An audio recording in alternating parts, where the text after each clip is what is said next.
What's up, Twitch and YouTube? It's MurphyD55 coming to you with another episode of Around the Gjallarhorn, and today we've secured the newest YouTube partner out there in the YouTube sphere. My guy CJSaucee in the building, established Madden streamer, partnered Twitch streamer, and one of my favorite streamers to catch on Twitch on any given day. So CJ, thank you so much for taking time out of your busy Sunday morning to sit down. Appreciate it, man. Yeah, no problem. Thanks for having me. I know it was a little tricky scheduling it, so I appreciate you were very flexible to make this work. So I really appreciate that Oh, because bro, I'm not at all, not at all. You were like, honestly, like I kind of love this. Like I've been enjoying the earlier streams. I normally go around 6 p.m., but these early streams are good. Like I'm a I morning love person. I'm tired when I stream normally. So this yeah, is a W.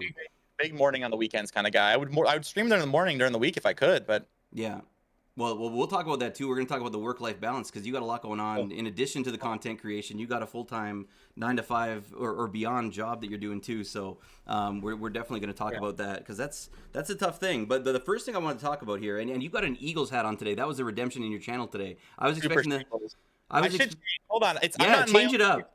Give me 1 second. Yeah, go for it. I don't want to have CJ wearing an Eagles hat on a podcast, guys. That's not on brand. Because my first question is Patriots related. Problem is now I'm gonna look over to my right and there's gonna be another redemption in my chat. Oh, absolutely. You got to close up the channel when you're offline. Yeah.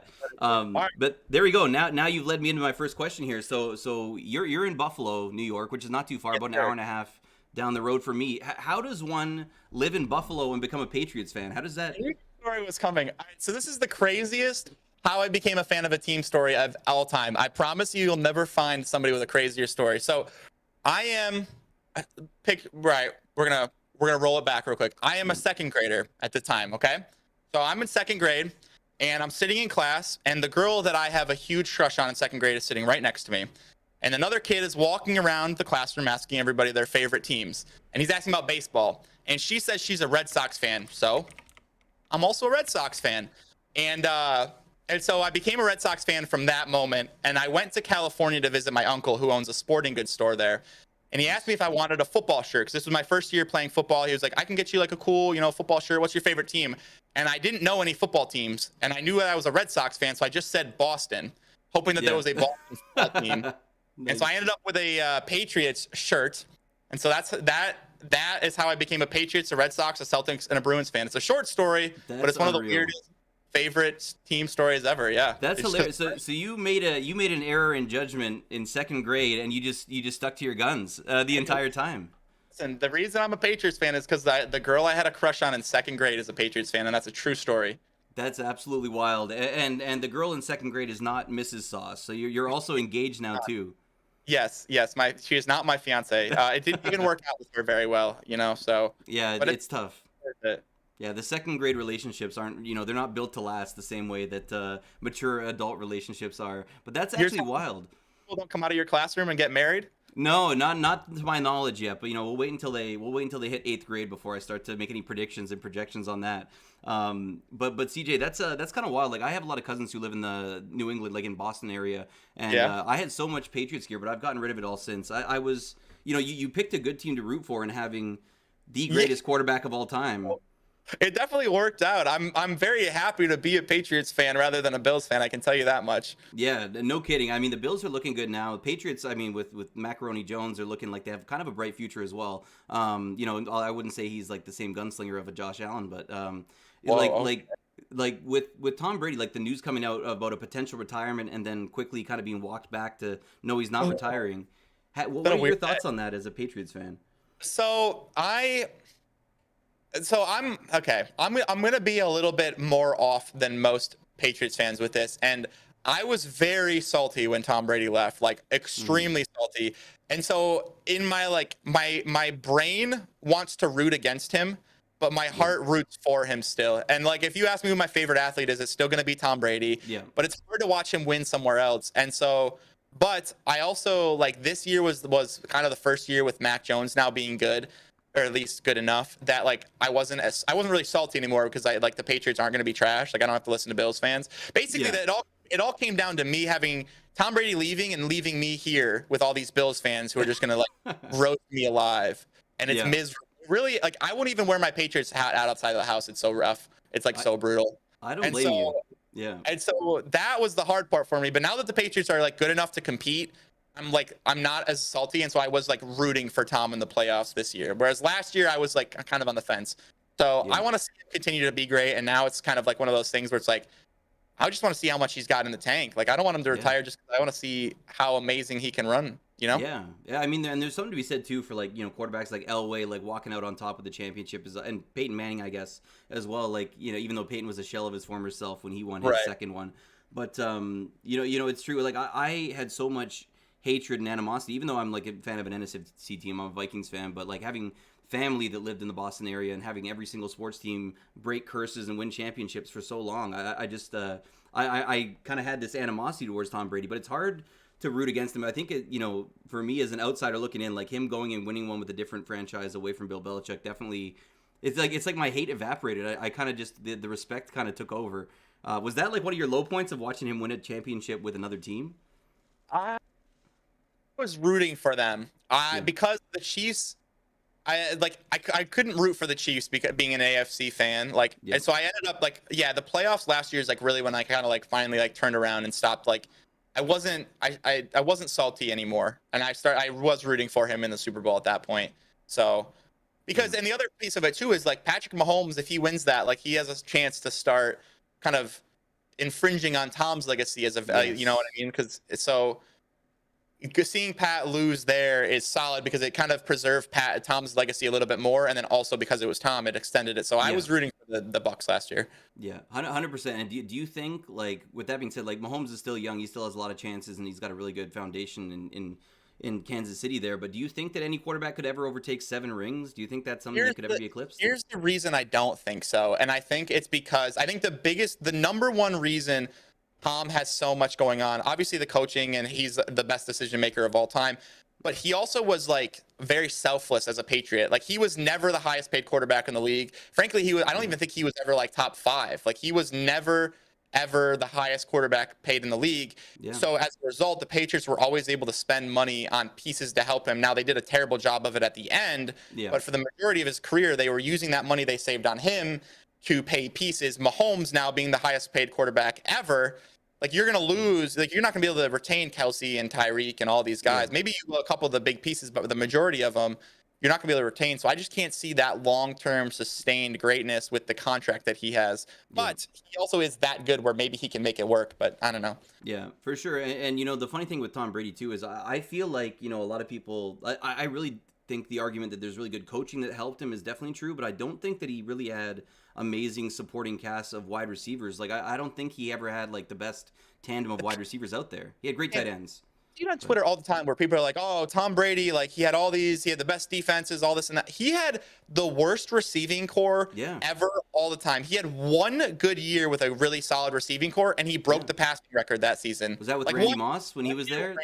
Yeah, right? Exactly. That was literally 1 year of Randy Moss. And other than that, I don't think he ever had like a top 5 receiver in the league like on his team. He just picked whoever was with him. He elevated their gameplay. So I mean, that speaks to his legacy too, I think. And you bring up a good point there too, because a lot of people will be like, "Oh, well, he had Edelman and Welker and Gronk and stuff," but like, look at what Welker did when he left New England. He was terrible when he went to Denver. Like that Welker, and I would say probably the same for Edelman. Edelman's one of my favorite players ever, but I don't think he's that good without Tom Brady, right? Agreed. Like I think I was more Brady than Edelman. Like, and he like. Who are his best receivers? I remember in like 2009. Deion Branch, like who do they like mid guys? Yeah, there was a year that the Patriots went to the AFC Championship and their best receiver was Riche Caldwell. Like who the hell is that? Yeah, Chris Hogan. Like who are these guys? They're not anything on another franchise any other than like maybe a third or a third string wide receiver. Like it's kind of definitely speaks to his ability to elevate gameplay of his teammates. I can't imagine him with like Reggie Wayne and Marvin Harrison at and Dallas Clark on this. You know what I mean? Like imagine those, or like in Denver with Demaryius Thomas and Eric Decker and those. Like I don't know. Yeah. You just never know. Well, you see it now. That last year he had a good receiving core and he won the Super Bowl. So I don't know. Yeah, exactly. Yeah, give him weapons and he still got a little bit of juice left in that arm. But we've talked a lot about Tom Brady. I felt like we had to mention it because it's been all over Twitter the last couple of days, and you're the go-to authority on Patriot stuff. But I want to talk a little bit about you, about CJ, the content creator. How did you first kind of wet your beak in the content creation game and get started? Well, it was kind of a wild ride. I remember. So I've always been a huge Madden fan. Madden's always been my biggest game. But before Madden 20, I was like super. Hey, Luch, hold this L. That's for okay. Luch So slander.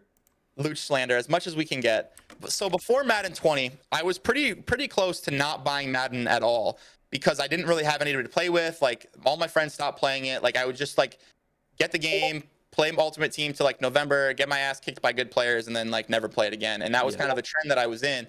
And so Madden 20 comes out and I buy it, and that was at the time when Fortnite was huge on Twitch, right? Like Ninja and all that was going crazy. So I had been on Twitch watching like Ninja and those guys, like, and I was a pretty competitive Fortnite player at the time. Like I was, like I was trying to qualify for like tournaments and that kind of like I was really playing Fortnite pretty competitively. And so when I get Madden, I get involved in Madden Twitch in the same way that I was in Fortnite Twitch. And so I started watching guys, you just click on for the first time and you click on like the highest viewer guys, right? So you watch Little Dubbies and some of those guys. And so as I'm watching more and more Madden Twitch, I'm also getting better and better at the game. And then also like finding people that like I can kind of talk to about the game and like I can watch it. And now it doesn't feel so like, oh, I'm just hopping on Madden, playing Ultimate Team, losing some games, and then like not talking about it ever again. Yeah. And I was watching, I believe, sounds kind of crazy, but I was watching Gut Fox at my now fiance's parents' house over Thanksgiving break in 2020. Yeah. And he said something about how he started streaming with 3 days a week for 3 hours, working full time, not very much time, and then he obviously made it to where he is now. Yeah. And at the time when I first that's the year after I graduated from college. The first thing I did when I graduated college was I just went and bought a pre-built PC for no real reason. Didn't really play. I played on console. I didn't stream. I didn't do anything. I got a big boy job and I bought a computer because treat yourself. You right. deserve it. Yeah. So I had this computer sitting at home that was capable of streaming that I really wasn't using because I was playing games on my console. And I was like, I could stream for 3 hours, 3 times a week. And like, I'm pretty good at Madden. Like, I think I'm a fairly entertaining enough guy. Like, why don't we give it a shot? And so I fire up the stream. This is November now, like going into early December. And I'm like grinding, and I didn't know anything about Madden Twitch or growing a stream or anything like that. Like I wasn't rating out after. I wasn't following other streamers. I wasn't like I would go watch other streamers and literally not even follow them, and then boot up my stream and hope that something happened.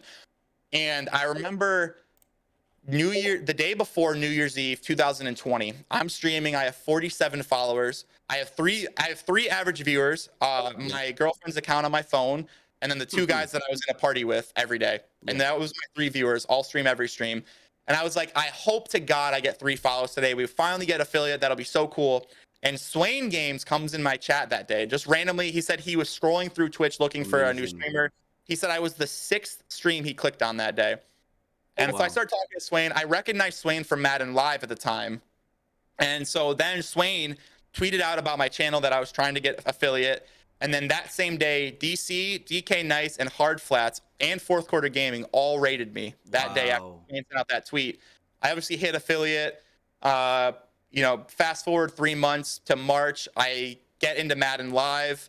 Fast forward to another year from that March, I get Twitch partner, and now here we are. So it really was just so people will see it in my channel a lot. A lot of my streams, I will end my stream by just going to the bottom of the index and scrolling up for a cam box and then rating whoever I find there. Yeah, that's great. I love that.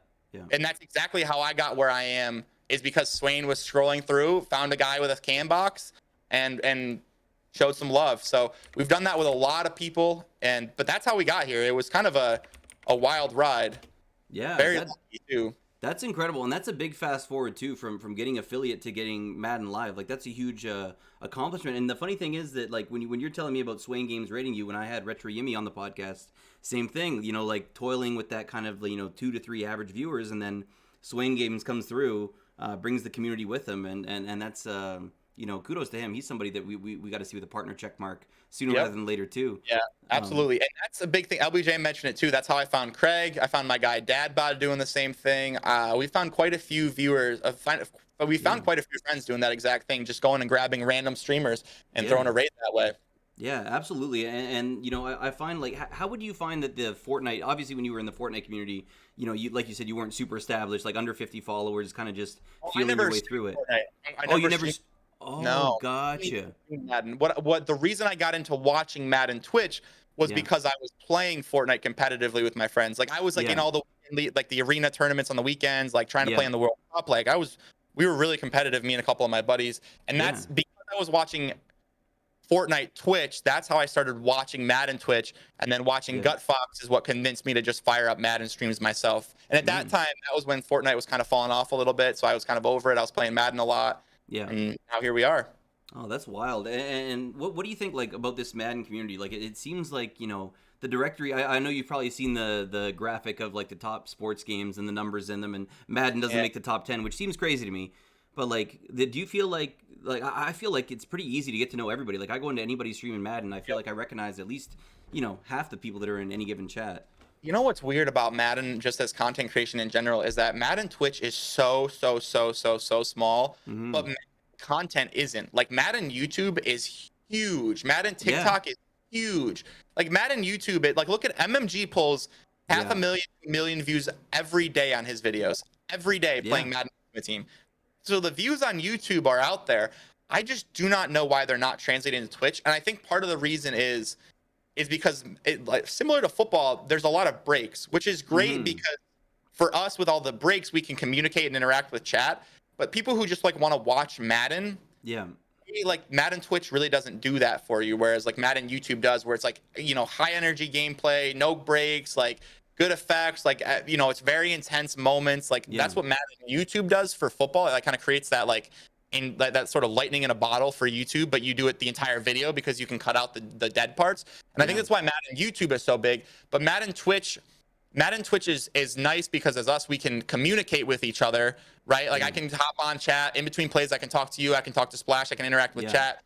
But those aren't people necessarily that are looking for Madden Twitch content. They're looking for we play Madden and we're making friends playing Madden, right? That's the difference I think between Twitch and YouTube for Madden, and that's the reason why Madden Twitch is so small. Because if you look in the comp chats are bigger. There's not many. But not much typing. Right. There's not many content chats that are huge, right? Adam, obviously, but you're still only talking 200, 300, 400 viewers. That's not, Ninja Tfue down there workdays 10,000 viewers, right? Whereas MMG's pulling 600,000 views on YouTube. It's just not the same. And I think the reason is because of the interaction. Twitch is great because of the interaction, but it's also what hurts our numbers in Madden, I think. That's my personal opinion. If that kind of makes sense where I went there. No, absolutely. No, that's great. I want to get your insight on that because it's kind of the part that's endearing to me about Madden in the first place because I never had an intent to stream, and a lot of people that I meet, who started streaming around the same time during COVID, none of them intended to stream. It's just kind of, it happened because of circumstance and having more free time on our hands and less options for entertainment outside of our own house. So, so it was great kind of getting to know all these people and make, legitimate real friendships online, which seems so foreign to me. I was never really, I didn't know about online friendship. I didn't think that was a thing until I met Twitch. And it's hard as hell to explain too, isn't it? Yeah. When you somebody who's not on Twitch, trying to explain our friendships with people on Twitch, everybody's dude, what are you Norman that I just went to lunch. He was up here in Buffalo the other day for work, and I went out to lunch with him, and my fiance was like, "You're just going out to lunch with some guy that you've literally never met?" I'm like, "I talk to Norm every single day, literally almost every single day." Exactly. I may not know what he looks like, but it doesn't feel weird to me, to just pop over to lunch with him. You know what I mean? For sure. Yeah, I thought when I first met Luch and Adam, I thought the same thing. I was like, oh man, are we going to be a bunch of just nerds hanging out and not have anything to say? But it was not like that at all. It was like, oh yeah, I talk to these guys all the time. Yeah, and when you look at stuff like watch time, and you think about the amount of weeks, months that people have spent with you, how much time do you really spend with your close IRL friends in a year now? That everyone's kind of moved their own separate ways. Absolutely. The chat spends more time with us than some of the people that we're really close to. So it's really kind of an awesome thing. Now with talking about the limitations on Madden for Twitch, have you ever? I mean, I know you have branched out a little bit. I actually really enjoyed you doing the Elder Scrolls for a little while back. That was a lot of fun. Have you thought about? Come back. Yeah, have you thought about branching out, and doing a little bit stuff outside the Madden directory? So I want to, I really do. My problem is time. Madden, a game like Skyrim, which is what I would probably the number one choice that I would stream outside of Madden. That's not a game. That's not a game that you can really hop on and play for 20 to 30 minutes because you have long grinding missions, right? You need a good hour and a half.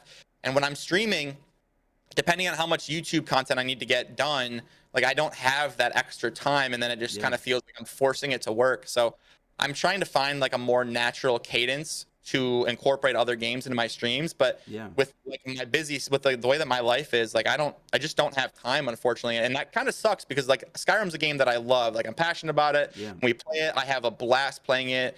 I'm partnered now, so like the numbers don't really matter that much to me. Like Yeah. I can go play another game and be fine with it. And now I'm starting to grow on YouTube, so Yeah. like that hurts me even less as far as my Yes. overall content goes.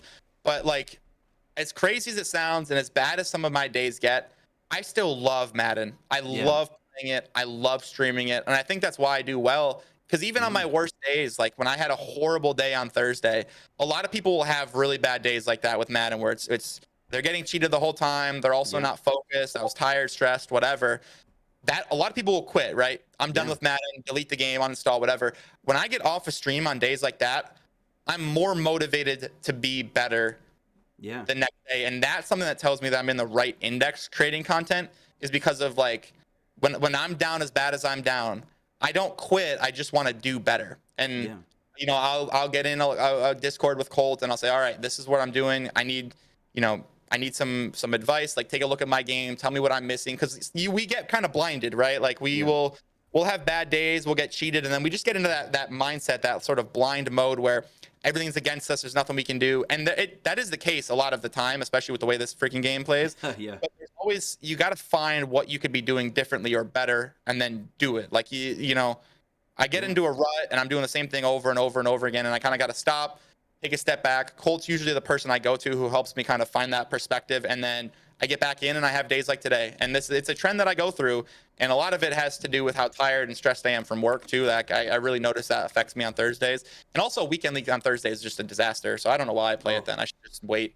Seriously, yeah, that's kind of why I started a second podcast on Wednesdays, because I would find I would play head to head on Wednesdays, and I would just struggle. Like I don't know if it was like some weekend league tune up for these demons, but like I just found I was like, honestly, I'm miserable after every single Wednesday stream. Let's switch it up and do something different, and that's part of like the evolution. Like you said, like you got to kind of you know, retool and mentally kind of get after it, and like you said, bounce back streams are always just around the corner. You have a bad day, and there's a great stream that you have to look forward to in a few days. I mean, That's what I'm thinking right now about Thursdays. Like, it's funny we're talking about this. I'm thinking on Thursdays I may play less weekend league and start playing more other games. Like Thursday may Yeah. become a variety day for me, because for me now, Monday and Wednesdays are my head-to-head days, and that's more important now because of no money spent for YouTube. Yeah. Those days are more important. Whereas before I was doing YouTube, I really focused on my Thursday, Sunday streams to like focus in on weekend league. But I Yeah. care less about weekend league now than I do about my no money spent head-to-head games.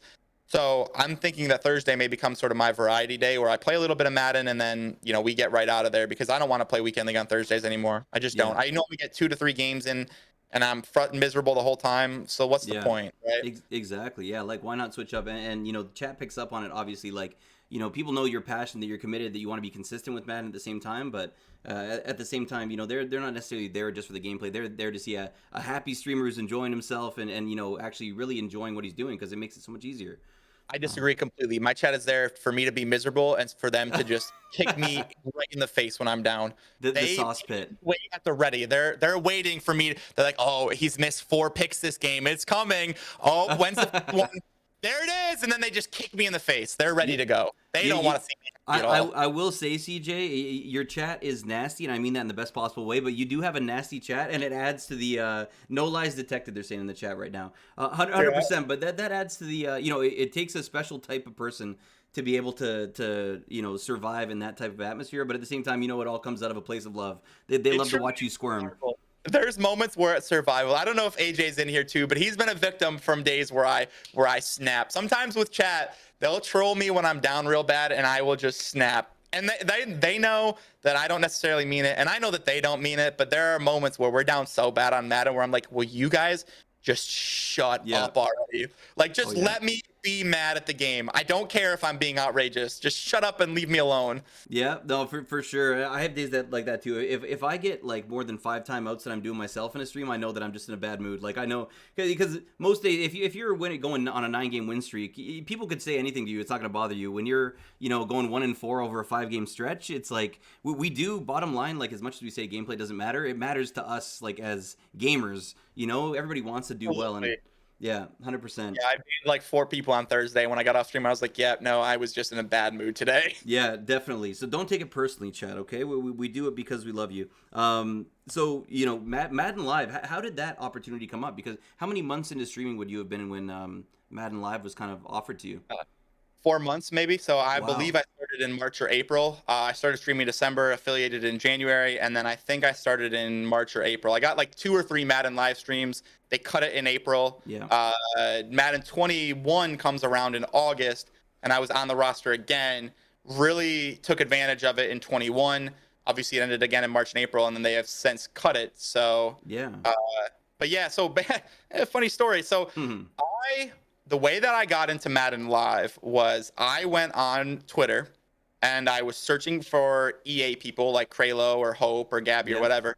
And I was just looking for one that had their DMs open. This is not a joke. And I just went through and Gibbs's DMs were closed and Farl's DMs were closed and Kralo's DMs were closed and Hope's were Yeah. closed.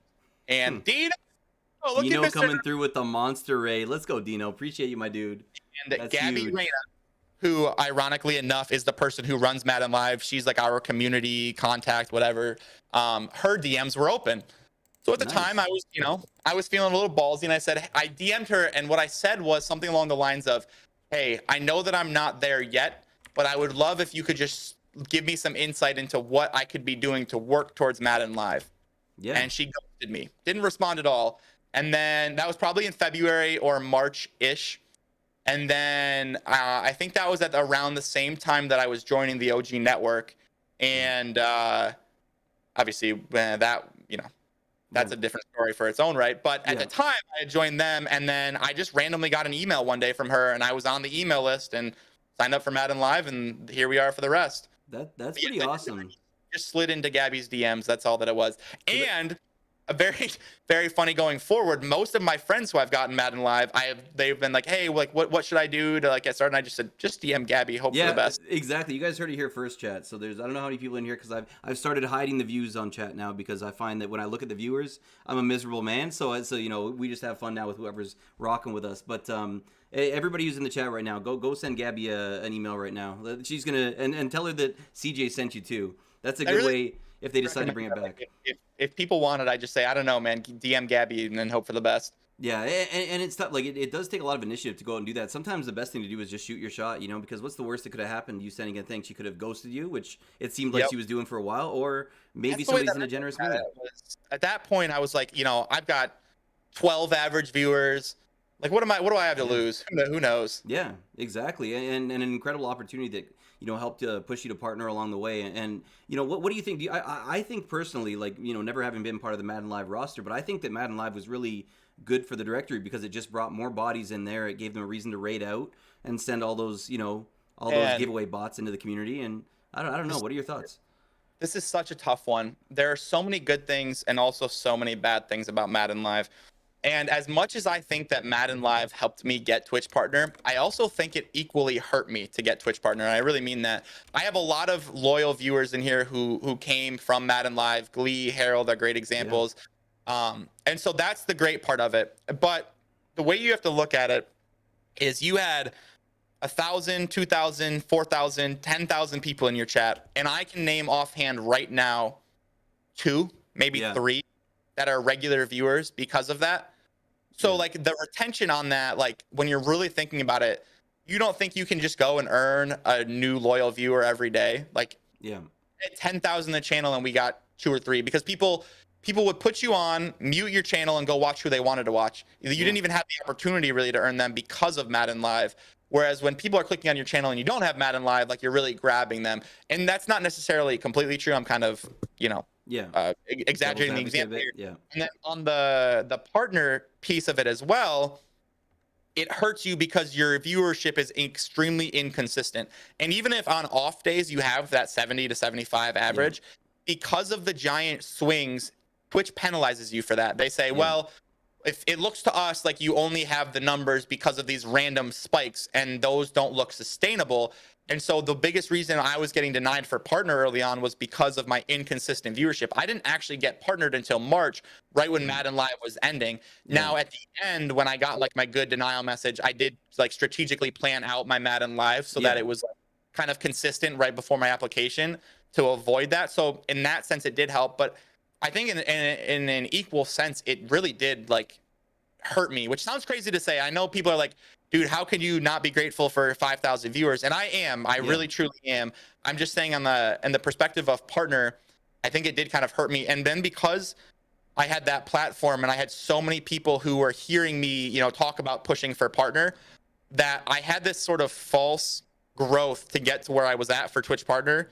And then when I was done, when I applied for partner, I fell off pretty hard because I had this like, because of Madden Live, because of my partner push, I like was really confident, like thought I was doing everything right, thought I was in a great place, whatever. And I really wasn't. Like I wasn't putting out great content at that time. My YouTube content was really sad. I wasn't really lagging. Like I wasn't putting out content that I was really proud of at the time. But I had good numbers because everyone was helping me push to partner. And then as soon as I got partner and I didn't need all that help, I tanked. Like I dropped from, you know, hundreds of average viewers to 30. Literally, I tanked after I got partner. And so that 6 months, like a 3 before, 3 after partner, was a really weird time for me in content creation because I had this like I said, I had this like false sense of where I was at as a creator, and I plummeted, and it took me a long time to kind of climb my way back out of there to where I'm like at now. And I'm still not really regularly at like, I'm like, you know, 60, 70, 80 viewers right now, but like I'm not where I thought that I would be now a year ago on Twitch. I'm way ahead of where I thought I would be on YouTube, but from Twitch, it took me a long time to like refine what I wanted on Twitch. And it sticks right. It also coincidentally lined up with when Madden died, right in that April, May area. But still, like from a mental perspective, it like crushed my mentals, right? Yeah, of course, and that's tough. That's something I definitely want to talk about too, because you know, for anybody who's, I mean, other than maybe a select 1% of streamers out there who every stream seems to be a W, you know, that has an impact because, you know, like I said, I'm hiding the viewers now because, you know, I went through a period where, you know, with the drop weekends and stuff happening for the whole directory, I had some really good streams. You know, I got a couple humongous raids along the way that helped out. The numbers were bigger than I'd ever seen. And then you go and you have, you know, 7 or 8 streams where you're just, you know, I'm like, oh man, these are the numbers I was putting up the first month that I streamed. You know, when I got blessed with a raid of 41 from CJSaucee on my first ever stream. So, you know, yeah, man. Yeah. The story time, a little. I forgot to mention that off the rip. I was going to put that in the intro, but guys, CJ was the first streamer to ever raid my channel before I was affiliate too. There was literally my first time booting up a PlayStation camera stream back in the day. So that was absolutely wild. And also, gifted me a mic as well, which was incredible because this is such a funny story about the mic. I think I told you this before. Yes, yeah, you did. Go for it. Rigged that giveaway. 100%. I appreciate it. You guys heard it here first. CJ rigs giveaways, so don't bother entering any giveaways in CJ's chat. I really don't. But at that time, I was giving away the Yeti, and it's like it's an expensive thing to give away. Yeah. Heavy as hell, you know it is, and so it's expensive to ship too. And so I rolled and it was like a Twitter giveaway. So at that time, I was like, I didn't know how to do a Twitter giveaway. I literally was just like, swiping up and down, and I landed on a page. And okay, so partially rigged. I landed on like, you know, what was on my screen was like 6 or 7 names at that time, and you were the only one that I recognized. And I was like, I'm not gonna send them like just some guy I don't know who's never actually gonna use it. I was like, this is kind of rigged, but it really was random that your name popped up on the screen. And I was like, I am picking Murphy though because I know he's actually going to use it. And so I appreciate that. Partially rigged the mic giveaway and sent it to you actually at the time. You guys heard it here first, guys. CJSaucee dump truck went to Murphy D, and I was really appreciative because that was the same day. I think that might have been, I don't know if it was in July. I think it might have been my anniversary with my wife, and for my anniversary, she had gotten me a PC, like just a really bare bone, like literally like something you'd find in a 1990s office, you know, like nothing comes apart. It's just a block, but at the time, like it was a huge upgrade over my console stream. So I went from having literally a PS4 camera and my PS4 to having a high quality mic, which I still use, a Blue Yeti to this day. It's a pretty good mic, and a PC. So that was like the biggest win for me. I was like, damn, I was counting my lucky stars that day for sure. So much appreciation for you for helping out a small streamer. I completely forgot that I did that. That's hilarious. Yeah, hey man, good deeds don't go unnoticed, and now you've got some positive karma out there on YouTube. When I post this thing, people will know how good of a dude you are. Fair. Yeah, Facts.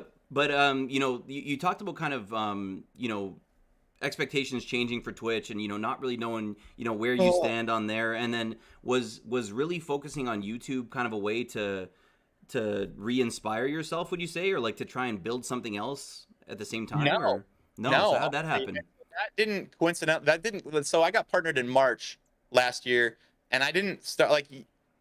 Man, YouTube has been such a journey for me, dude. It Yeah, has been so difficult, and for 19, 20 months, I wasn't getting what I thought I was going to be getting on YouTube. Like I thought, wow, I'm growing on Twitch. And this is part of it. This is part of what I was saying about Twitch is that I thought that I was somewhere as a content creator that I truly was not. And so at that time, I started putting out YouTube videos, a few here, a few there, like a, Pat's Theme Team video here, like a random series of God knows what there, a weekend league game, whatever. And I yeah, thought that like, I was such a good creator. I just got partnered on Twitch. Like I'm doing great over there. People are going to just flock to my YouTube channel because of it, right? yeah, And that was so not the case at all. And I spent months just spinning my wheels on YouTube, like spinning and spinning and spinning and spinning and getting yeah, nowhere. And November 28th of last year, so we were talking 2 months ago, I sat down and I said, listen, because I've invested so much time, so much money in YouTube. I have 700 subscribers, yeah, 40 views, 50 views at best at this point.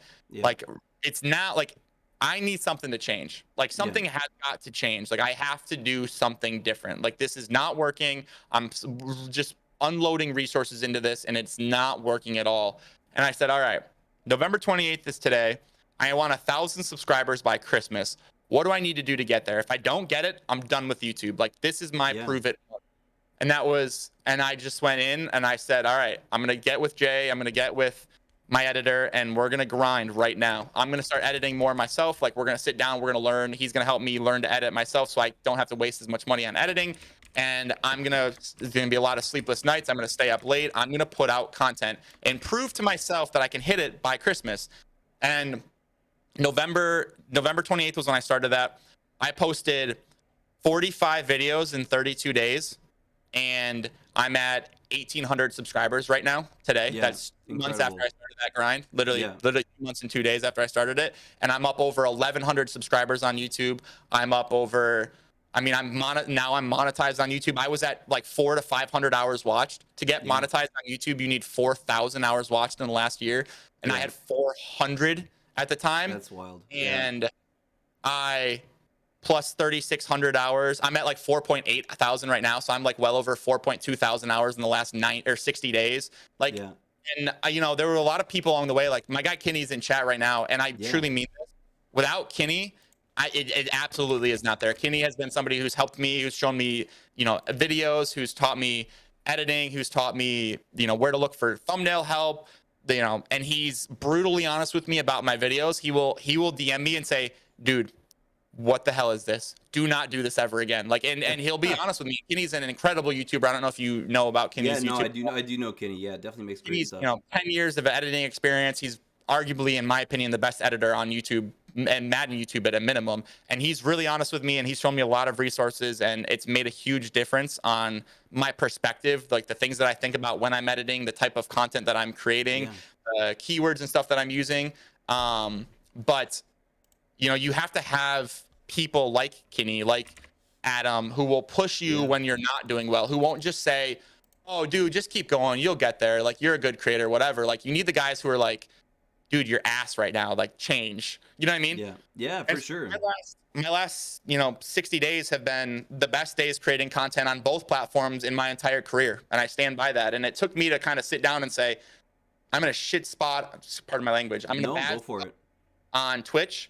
I'm Yeah, just spinning my wheels there. I'm in a bad spot on YouTube, spinning my wheels there. Like I'm doing the same thing and nothing's changing. Like it's on me now. And so, I talked to my fiance and I've had I don't sleep very much anymore. I yeah, work all day long every day on both my real job and this, and it's working, but it's got to work because of how much I'm putting into it. So, but it took yeah, me to sit down with myself and say, shit needs to change, dude. Like you got to do something different. And yeah, now growing the way that I want to be growing. So, and I'm putting out the content that I enjoy putting out. I'm not doing, coin method videos that are great for clicks, but that I don't enjoy. Like Yeah. Adam loves doing coin stuff. I hate Yeah. it. I really Yeah. do. I'll do Adam's coin methods. I hate creating coin content. And I will Yeah. put one of those out a week or so, like if I'm doing it. But if I'm not like actively doing it, I won't do it. Like I'm putting out content that I enjoy putting out. I love the team building part of Madden. My entire channel is about building a team for as cheap as possible. I finally kind of settled in there. I have a theme. All my videos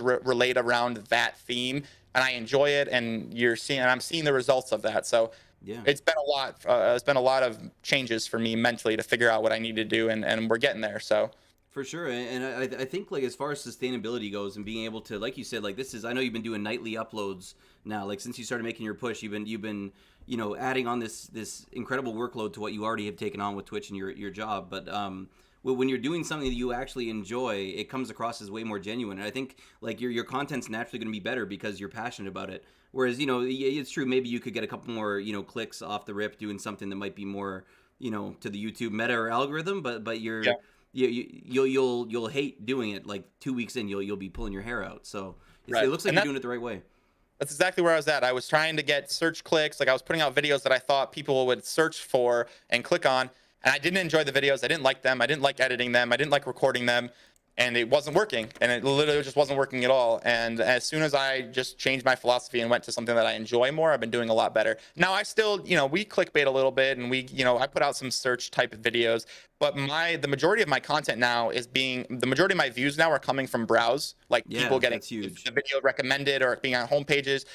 More than 50% of my views come from that, whereas before 80% of my views were coming from search. So I've Yeah. completely changed the type of content I'm putting out, and now I'm getting more organic views, people who are just clicking on my video because they think it looks like a good video rather than searching for it. So it's Yeah. been a big change, and it's a lot of time and effort, but it's paying off at the moment. So I'm really happy with where I'm at as a creator. I'm not where I Yeah. thought I would be right now, but I'm happy with where I'm at, and I figured out Yeah. the reasons why I'm not where I thought I was. So Yeah. we're getting there. Yeah, definitely, it's something to take pride into. Like 2 partnerships. Well, 3 if you include your engagement as a partnership. I guess that's a partnership too. Maybe the Yeah. most important one that you've Oh my God. undertaken. But Yeah. it's definitely something to be proud of, and milestones have been hit along the way. And honestly, where I'm at with my YouTube thing, like I don't know anything about algorithms, anything about that stuff, but I do. It really resonates with me what you said about finding your passion. And for me, I found that it's podcasts. It's not for me. I suck at gameplay. I'm doing current gen right now, so gameplay is really not even a You're kind of hell on current gen. I might be one of the top 100 out of 150 players that are still playing it. So I mean I will say that. But You're still on it. I see the TikToks. hey, oh my God! Well, that's another thing too, CJ, and maybe this kind of goes along with YouTube because you've actually been going crazy on TikTok as well. Like what? That's actually a perfect segue. I'm glad you brought that up. What do you think of this whole TikTok thing? It's super new and exciting. What are your thoughts on it, like as far as channel growth and what are What's your goals? funny is I think TikTok is cool, and TikTok growth is the easiest platform to grow on right now. But those views do not translate at all, in my opinion. Yeah. You don't get anything on anything else from TikTok. So unless you can figure out how to monetize your TikTok and your TikTok is its own platform, right? Yeah. I'll get Twitch viewers from YouTube. I'll get YouTube viewers from Twitch.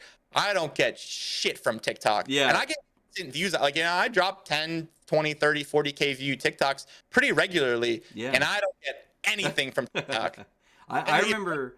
And it's right. I don't think I want those people on my other. I want the TikTok views on YouTube because I can delete their comments. I do not want them on my Twitch channel. Nope. Yeah. If you want to get your average age down a little bit, like in your chat, absolutely, that might be the way to go. Somebody told me the other day that apparently TikTok has surpassed Google as the #1 search engine right now, which it seems crazy to me, and I refuse to believe that. But because I've never once typed in a term, it's just like literally who I'm following, and I scroll, and whatever comes up comes up. But all day. I don't even look at who I'm following. I for you paged all day. Yeah, this sounds crazy, but you're probably the most frequent person on my For You page. You, and this sounds crazy, in Lominati. Yeah, I know Lominati's all over my page too. All day. Yeah, it's kind of wild. Like I still don't understand how it works exactly, but like I'll catch Adams and I'll catch yours on there. But Lominati is kind of he's killing my For You page. He's discovered the algorithm. It's crazy because it's great he comes up in all of ours, but his videos like don't have that many views. Like they're not like crazy views, but it's always on my For You page. Yeah, I agree. done, but he has found exactly who his target audience is, and for some Yeah. reason, it's For sure, and I do think like I have this theory, and I was talking about this yesterday with somebody on in Discord. I think there are pockets of Madden Twitch that are like little TikTok pockets. It might be like some 16-year-old streamer who just builds a community. Because I have gotten like the occasional random TikTok raid from a guy. I'm like, I've never heard of this guy. He's never been in any of the regular streams, but like he'll come in with like 25, 30 viewers. I'm like, he's got a nice little community. I do feel like there are TikTok pockets out there, but I feel like they don't necessarily come into the regular chats that you and I might watch on a daily basis. I agree completely. Yeah. No, I haven't translated any views from TikTok. I still post them because I use them because I use YouTube Shorts, and I really believe in YouTube Shorts. I think YouTube Shorts have been really, really helpful for my channel. So I just do if I'm gonna post the YouTube Short, I might as well post it on both. Is the way I look at it. So it can't hurt. Now with YouTube Shorts, that's something I wanted to. This is me trying to get advice from a great streamer here. Do you put your YouTube Shorts on the same channel as your full length YouTube stuff? Because I've seen some guys who have separate channels for it. So here's my theory, and I have truly nothing to back this. And if Kenny's still in the channel, he may have something to say on it. Kenny. Because he's like the YouTube genius. He does a lot of research. He knows what's going on there. But the way that I look at it, and it hasn't hurt me. And clearly, my channel is growing like it's never grown before. The way I look at it is you see YouTube on social media right now pushing shorts a lot, right? You see like YouTube tweeting about it and doing all kinds of stuff like that. So YouTube itself is really emphasizing shorts. So in theory, in my brain, they will likely reward the people who are posting those shorts, right? Because they really want to push their shorts. So if people are posting a lot of shorts and YouTube wants you to post shorts, theoretically, they should be rewarding you for posting those shorts. And so that's my theory on it. Now, a lot of people will say, well, it maybe be a little bit of different content. Like your shorts viewers don't really want to watch long form content. They only want to watch short form content. And I think that's okay. I don't mind having different types of viewers, some that want to watch my short content and some that want to watch my long content. Because either way, if there's 100 short form viewers and 95 of them only watch short form content, that's still 5 more long form viewers that I didn't have before. So that's my theory on it. I don't know if that's good or bad, but my channel is growing fast, and my long form videos are also growing quickly. Like my long form videos are getting more and more views. I'm posting a lot of 5 to 1 out of 10s on long form content. So it's working. Shorts has not hurt me at all, but how much they've helped me, I guess I don't know for sure, but that's my theory on shorts and why I post them on my main channel. Okay, well that's good to know, and now there's pressure now to cut this interview short so I can go and post a whole bunch of YouTube shorts on my channel. But the interview is going so well that I feel like we got to push on here. Honestly, it's we've talked a lot about the grind on Twitch, a lot about the grind on YouTube. But you also like that they're kind of your side gigs at this point. Like you got a main gig, you're working 9 to 5. How do you manage some semblance of a work-life balance? Do you have a work-life balance right now? No, frankly, no. So let me run you through my day. Please. So I wake up at 5 a.m. I go to the gym. I'm at the gym by 5:15 or 5:30. I'm home between 6 and 6:30. I'm out the door for work by 7. I'm at work 7:30 to 4. I'm at home at 4:30. Usually from 4:30 to 5, I'm either editing a short, recording my intro for that night's video, or just getting my stream prepped because I have tech issues every day. So I have to go through like this long ass routine of like making sure everything's not broken. 5 o'clock to 7 to 7:30, I stream. 7:30, I eat dinner. 8 to 9 or 9:30, I spend with my fiance. Dinner, TV, laundry, dishes, feeding my dog, like whatever that is. 9:30, I'm back down here working on YouTube. 10:30 to 10:45 ish, I'm in bed, and I'm back up at 5 a.m. the next day. So I have an hour and a half, 2 hours maybe to like be a person for her. You know what I mean? Like she's up there ready to marry. Like we're getting married, and I'm only giving her 2 hours a day on 4 of our 3 or 4 of our weekdays. So my Friday nights, my Tuesday evenings, and my Saturdays, I don't do as good of a job as I should, but I really try to dedicate those to her. And we're constantly doing stuff with family and stuff like that on Saturdays and Sundays.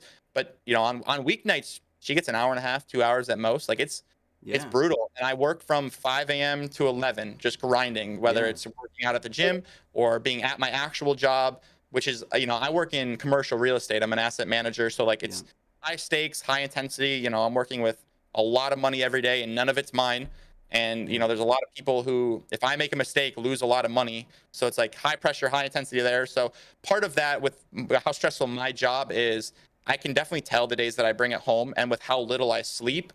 Yeah. Like usually what I try to do is Wednesdays, I'll take a rest day from the gym so I can get that extra hour of sleep till 6. Yeah. And that will usually really help refresh me for my Wednesday stream. So Tuesday I'll be off. I'll go to bed late. I'll sleep a little bit extra on Wednesday morning to try to like regather my mind to be back on Wednesday and Thursday for stream. And then, it's YouTube Yeah. at night, and YouTube editing, as I'm sure, is very difficult. So I do Yeah. have a good team who helps me. I have an editor who helps me with gameplay edits. I have an editor who helps me with non-gameplay edits. I would say I edit about 40% of my videos right now, Yeah. for no other reason than time. You could probably tell the difference between mine and Jay's, but I'm getting to the point where they're not that different, and like my edited videos are really doing well. Like Yeah. there's not a difference in views between his That's and my good. edited videos. I just do it purely because I don't have time. Like Yeah. I would love to edit them all myself because to save money, obviously, right? Yeah, of course. I just don't have the time to do it, literally. Yeah, so you're this whole kind of schedule that you've laid out, it shows a ton of discipline, regimented kind of, like that's to keep up with that, like, and it it can be, it can give you some solace that you have this like routine and this regiment that you kind of know what to Yeah. expect where you're at, but it can also be a weight, I'm sure, at times. Like, do you ever feel like Yeah. if you miss a day, like do you ever have a day where your schedule is just off and you just can't fit in all those time slots that you have scheduled? Yeah, all the time, and it's really difficult because like when I miss something or when something Yeah. goes over, like everything is thrown off, right? Yeah. Like like if I miss a workout, then like my routine is all messed up, and like I have less energy during the day. You know, if I mess up my recording before stream, then my editing after stream is now longer, and I have to be Yeah. down here recording at night, and like that's shambles because my energy is like out there. Or if an edit takes longer on a Wednesday night, then now I'm messed up. So I either have to pay extra to get my video edited by the next day from Jay, which Yeah. sucks, or I just don't post the next day. Yeah. Or like, if I'm just down here, you know, I get caught up watching a stream at 9 o'clock or 10 o'clock, and then my editing is thrown off by an hour. And again, I come back to the dilemma of, well, shit, now do I stay up late and edit and miss the gym tomorrow? Or do I send it to Jay and have to spend extra money and I have a wedding to Yeah. save for? Like, Yeah. where is the, it's so hard. So if I miss anything, my whole week is like gone. Yeah. Like most. So it's tough. Yeah, it's tough, and it takes a lot of mental fortitude. Like, I know myself, like, even if I'm pretty structured too, because like I said, like, I'm working 9 to 5. I gotta commute to and from work too, so that takes up time as well. Yep. You Oh know, my God, just literally being an adult takes a whole bunch of structure, and Oh, yeah. and then throwing on a side gig on the side that you're really passionate about is can be all consuming at times. But like, do you feel like, how important are the days off? Because I know you do have scheduled days off, but you're still doing. Are you still doing YouTube stuff on your days off as well? Yeah, so Yeah. for like, this is how it's crazy. So I Yeah. have my Series X right here, obviously. Upstairs in the living room, I have my old Xbox One, and I grind all my solos on that so Yeah. that I can so when I'm playing solos, I'm at least spending time with my fiance upstairs. Yeah. So even on my off days, even on my off time when we're like watching a movie, like last night we watched a movie. The night, like the last 2 nights Yeah. we had a really rough week this week. I was exhausted.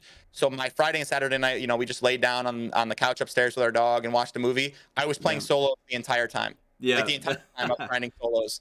So like Yeah. even when I'm off, on my real like Yeah. Madden is 5:30 to 11 every day. It doesn't go away. For sure, and that's the thing too. Like, even stuff like that we love about the community, like being able to be active in Discord, being able to be I hitting can't people up in DMs. It's tough. Yeah. I feel so bad, dude. I get so much love and so much support from creators. I do not have a second to watch people. I don't. Yeah. Yeah. Like I literally just don't. 100%, and it's important when you're growing your channel for networking in the first place, but it's also like, I agree. I've been a terrible viewer for the last year because the more you take on, the less time you have to get out there in the What? community. Such a big part of like my journey on Twitch over the last 8 or so months, where I told you that I was down pretty bad and I'm starting to build it back up now, because Yeah. I've changed my perspective from wanting to grind and earn network views Yeah. And I've made so many friends, you and Adam and Colt Yeah. and Kenny, and so many of my good friends are creators, but I can't afford to make any more. Like, that Yeah. sounds crazy, I know. but Yeah. I don't want to earn networked views on Twitch anymore because there's an expectation, especially in Madden, whether we admit it or not, Yeah. that if I spend time watching you, if I gift you subs, if I sub to your channel, I would like that back. Yeah. And there's that expectation, and financially, I can't afford it. Yeah. Time-wise, I can't afford it. Like, I can't afford more network expectation views. I want my viewers to be real, true fans of the channel. Yeah. And for a while, when I started to transition to trying to earn that type of viewer, it really hurt my channel. My Twitch, like I said, I got partner. I really kind of slowed down on my networking, and my channel plummeted. And that was Yeah. a part of it. And now when I'm starting to climb back up, it's slower because most of my viewers now are not networked other creators. I would say the majority of my viewers in my channel are non-streamers. And Yeah. I know that sucks. And if you're Yeah. in here and you're another creator and you're looking to learn, that's not good advice if you really want to grow on Twitch. I just literally do not have the capacity to earn those views. Like, I just Yeah. don't. People will text me and be like, hey, you want to hop in this channel? Like, this guy just went live. He's growing his channel. And like, I'll try. But Yeah. my computer is in my basement. I'm usually upstairs on my phone. I have room for one One. tab. Yeah. One. Like, Yeah. I don't have my computer where I can tab 500 people because I'm not going to sit down here all day when I'm off stream because I need to spend time with her because she deserves it. And when I'm down here, I'm either streaming or editing, and I can't have tabs open while I'm doing those because it'll distract the shit out of me and I won't Yeah. get anything done. So it sucks that I don't want to earn those networked views, and it definitely hurt my channel, but Yeah. I can't afford to have those viewers. I just Yeah. can't. 100%, and that's something that this is something that I wasn't necessarily in the questions here, but it brings up an interesting point. Where there's been a lot of talk about the whole idea of support for support, a lot of support Yes. for touchy subject in some cases. But Very. do you think that support for support is a sustainable method of building a community or a channel on Twitch? This is going to be an answer you're not expecting, but I think the answer is yes. Yeah. If you're committed to being a support for support streamer, if you want to be a content creator, no. If you want to be a Yes. support for support streamer, absolutely sustainable. It really is. Yeah. You can tap up 60 people every day. You can pop into their channel and just cycle through your tabs all day long, every day. You can gift 10, 15 subs to the guys who are big gifters in other channels, and that will be sustainable. It really will. But you have to put in that effort, and you can only be a support for support streamer. It is sustainable, absolutely, but it's not sustainable if you want to be a content creator. It's stupid, but it will work. I mean, it will. It's like I can list you 5 guys right now who it just does work for, and it just does. It works. But these are guys who are putting up 60 tabs every day, checking into 100 channels every day, gifting 100 subs every day. Now, granted, they're getting 100 people to gift them 5 subs back, so you're getting 500 gifted for your 100 gifted. Fair enough, but I have no interest in that, right? That's not fun for me. Like, I don't like that. I love creating Madden content. I just do. Yeah. And so I want my viewers. You're right, Norm. That's the problem. Is if you're not one of those guys who's getting 500 back for your 100 given, you're both just donating $250 to Twitch, and that's the case for most people. Most support for support streamers are just gifting it all back. But that goes back to my point: is I don't want to be a network content creator. I want to be a Madden content creator, and so if it's gonna hurt me and I'm gonna lose support of a lot of other content creators, so be it, because those aren't the people who I want watching my channel anyway. Like, no offense to any creator out there, but you're not my target audience, right? Yeah. Because you're creating your own content, and that's fine, and I'm sure it's great content, but you don't have time to watch me and every other person who watches you. So if you enjoy my content, you're not a creator at that point. You're really truly a friend or a fan. And that's how I am. So the way that I go now, the time that I do spend in other channels, I only watch people whose channels I really enjoy watching. I don't watch there's a streamer who, as a person, I really like them, but their content's not entertaining to me. I don't watch it. I just don't. I don't have time to. And I don't want them to come watch me because they think my content is bad, but they want my support. That's fine. You don't have to, you know what I mean? Yeah. So that leads to where, like what you said, we're not knowing where you're really at, like as a content creator, because the best thing is letting the content speak for itself. And if the numbers are up and you're making the content that you like to make, that's sustainable. But like you said, like if you're trying to kind of ride being a nice guy to achieving success, that's a whole, it's a different story. I respect it. Yeah, And so Double Dog makes a perfect point. He supports the streamers because he wants to without expecting anything in return. And that's absolutely. exactly what I hope for with support in my channel. Because like I said, I literally, from a time and a money perspective, I cannot afford to support back the people who support me. I can't. I don't Yeah, have the capacity to do so. I would love to, yeah, but it's impossible. I just can't. And so yeah, if somebody supports me, I hope that it's truly because they like my content, they like me as a streamer, they like what I put out, and and if I lose people along the way because I don't watch their streams, it is what it is. It's the reality of my life. yeah. And you know what? And I've heard, this is an opinion that I have, and that I've heard Fendler say many times, that part of that support thing takes a little bit of the onus off of making good content for people. Yeah, The idea that you're going to have a guaranteed viewership because you're in other people's streams. Like, where's the pressure then? The only pressure is to have the tab open, have the sub activated. Where's the pressure to actually put out good and better content? And I think it limits your ability to grow as a content creator too. But absolutely. Like I said, yeah, you can either be a content creator or a support streamer. You can't be both. yeah, facts. And honestly, I'm glad that we had that conversation. I think it's something that's important, and I think it's something that I would rather see a directory full more of good content creators, because then we're spoiled. Then we can click on any Mm. chat up near the top of the directory and know that we're going to get something good. I mean, I'm fairly certain that guys like W are not there, lurking a bunch of streams. I'm sure they're focused on their craft and getting better at putting out a good product. Precisely, Yeah, precisely. You nailed yeah, it. absolutely. Now, CJ, we talked a lot about your grind for dual partnerships. We talked about that I love that we had that conversation about the support for support. Not knocking it doesn't mean that we don't support people that are from Absolutely, that. absolutely. And I am not by any means bashing anybody who does it. I'm just saying you can't be both, and that's Yeah, not who I want to be. That's all yeah. that it is. No, I respect it. I think that was an important conversation to have. Now you just recently reached this huge milestone of YouTube partnership.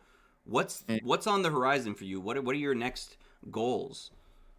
So, man, that's the hardest question ever now, right? Yeah, My goal. So it's not necessarily. So a lot of times, you guys want to have when you're creating goals, you want to have them be measurable, obtainable, right? And those kind of things. Right now, yeah, I've hit my measurable goals. yeah, So what I want to do now, and this is going to evolve, and I'm going to get to a place where I can have a measurable goal here. But yeah, I'm a couple days off of getting YouTube partners. So yeah, what my goal right now is, and the way that I see it, is that these next 12 months are the most critical months for me as a content creator. I really believe that. As far as YouTube goes, a lot of people know this, but YouTube ad revenue is the biggest in December. Like, it's by yeah. far the largest because of Christmas Zero and chill. Yeah, ads and stuff. So I have a unique opportunity now where my next 12 months kind of lead to the promised land. So if so to speak, in terms of months for YouTube partner.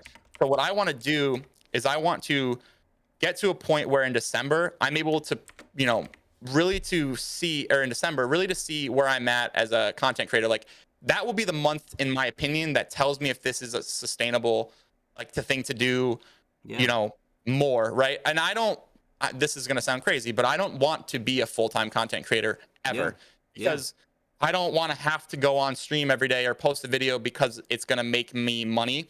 But what I want to do is I want to use content creation, first of all, to pay off. I mean, I have a mountain of debt from college and, yeah, my mortgage and all that. And my goal, I'm in commercial real estate now. My dream is to own enough real estate of my own, have my own real estate portfolio that can financially support me without me having to go to work every day. yeah. Now, I want to be the Incredible. guy who goes and, I want to work on my houses and I want to be active and a good landlord and all of that. But that's my dream, is to have sustainable passive income from real estate that I don't have to go to work all day. And by a default of that, I will then have time to create content all day, right? Yeah, I won't be absolutely. relying on my content income to pay my bills, but my content income will have gotten me to a point where I don't have to worry about going to work to pay my bills. Do you kind of see the difference Oh there? man, it's a huge thing. Yeah, My goal this year is to prove to myself that investing in my channel, with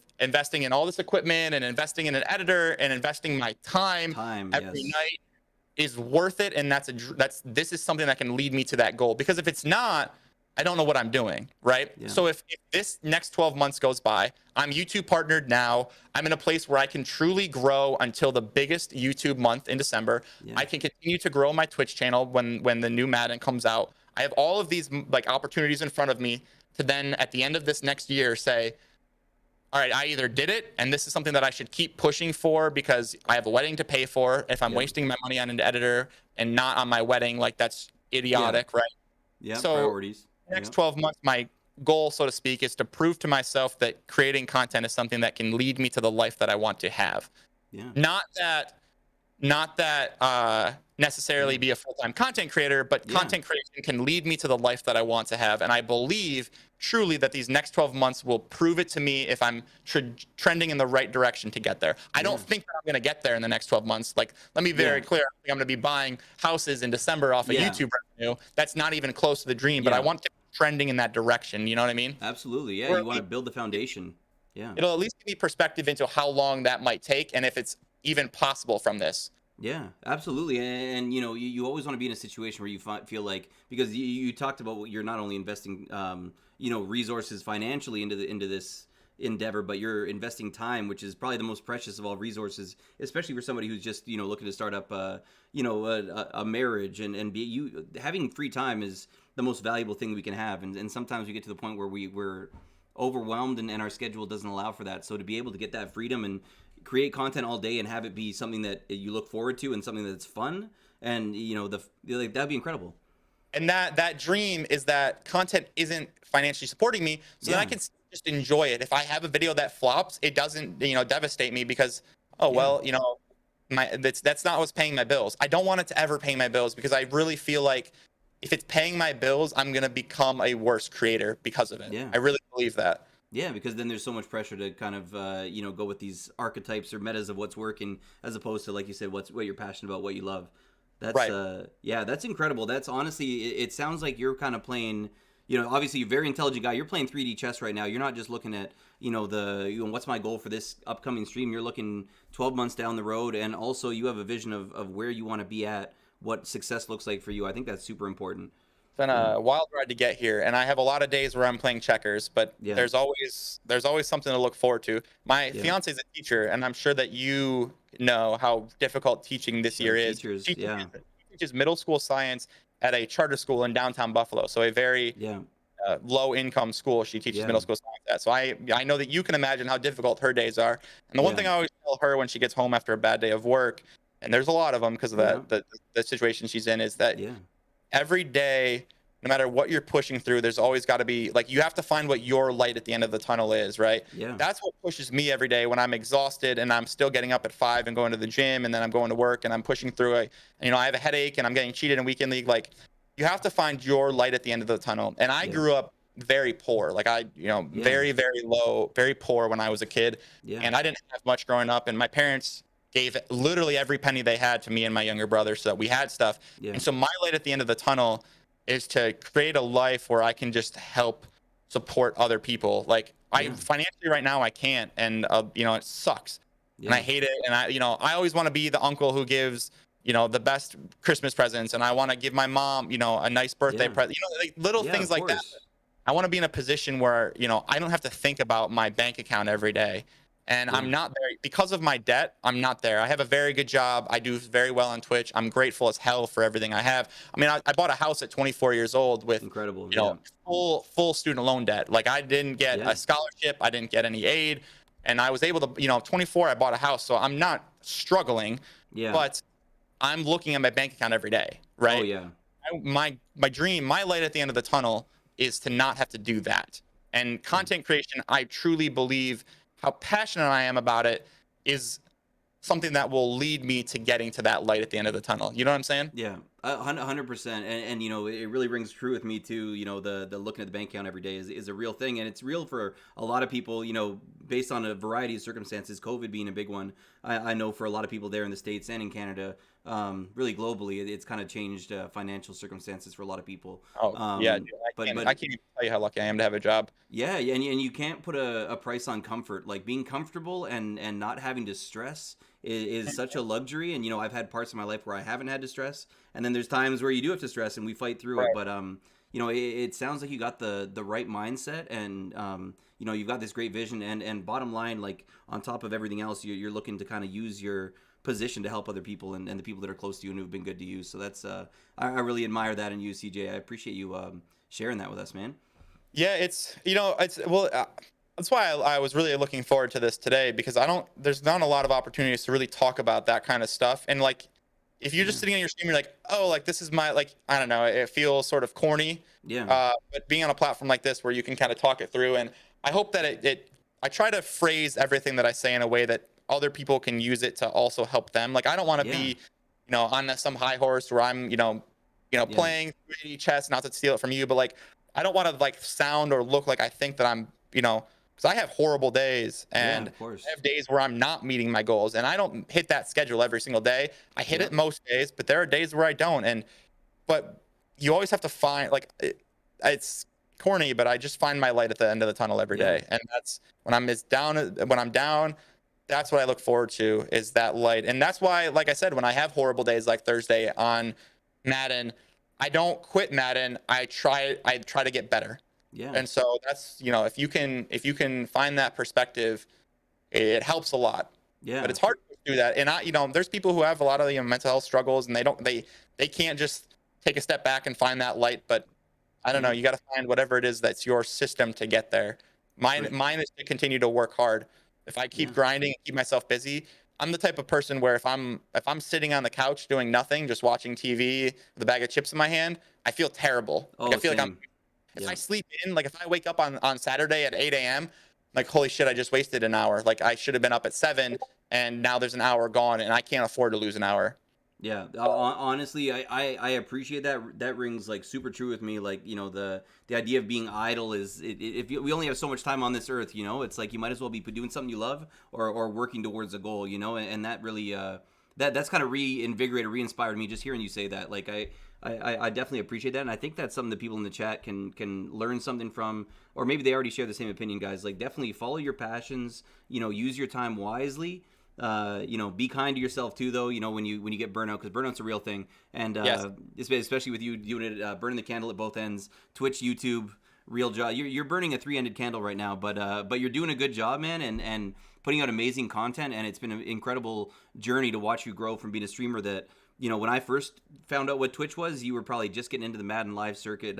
Actually, you know, it was probably before that, but you were a big name because I remember when I streamed my first time, I was like, "Oh, damn, CJSaucee, this is one of the guys, you know, Yeah. the it Now I'm guys just on a regular Twitch." dude. I'm just a Yeah, regular guy. yeah, and I've lost my shine. yeah, and you know what? Kudos to you for being relatable and for, you know, like you said, like when you shot your shot with Madden Live, that's the same thing. When I sent you a DM asking if you wanted to do around the Gjallarhorn, I had no expectation of you saying yes, but I you know was super grateful that you actually agreed to do it because I know how busy your time is. I always say no. I always say no. I Yeah, think Kenny Games when he was for like over a year ago was the last like interview I did. I mean, yeah, I do the little thing with Adam on my stream every once in a yeah. Oh, while. that's great. Yeah, That wasn't. I don't know. I'm not. I want to keep. I don't have time to do that kind of thing, and yeah. I Of don't. course. Yeah, like I don't truly enjoy hosting that like I do being on it Yeah, with you.